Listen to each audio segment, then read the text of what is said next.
শীতের কচি শিম আর গরম ভাতে প্রথম পাতে যদি একটু শিম কালো জিরে হয় তাহলে কেমন লাগে। তাহলে চলো দেখে নাও আমি কিভাবে বানাচ্ছি কালো জিরে বাটা দিয়ে শিম চচ্চড়ি।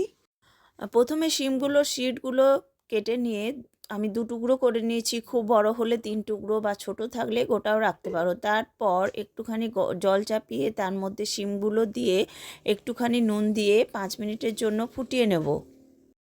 আর মশলার মধ্যে থাকছে কালো জিরে আর কাঁচা লঙ্কা বাটা, আর কিচ্ছু না। তারপর শিমটা সেদ্ধ হয়ে গেলে নামিয়ে নেব। হ্যাঁ, কিন্তু শিমটা যেন একটু শক্ত থাকে।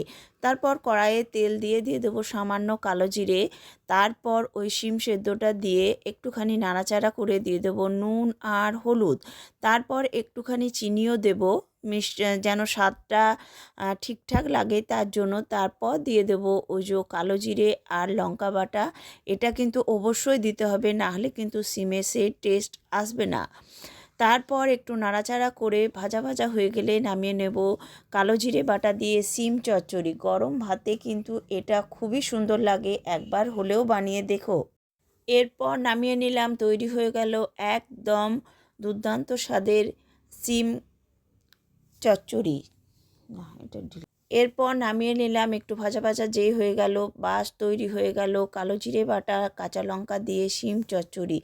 অবশ্যই সকলে একবার হলেও বানিয়ে দেখো। পুরনো বন্ধুদের অসংখ্য ধন্যবাদ পাশে থাকার জন্য। নতুন বন্ধুরা সাবস্ক্রাইব করে অবশ্যই পাশে থাকো। সকলকে অনেক অনেক ধন্যবাদ।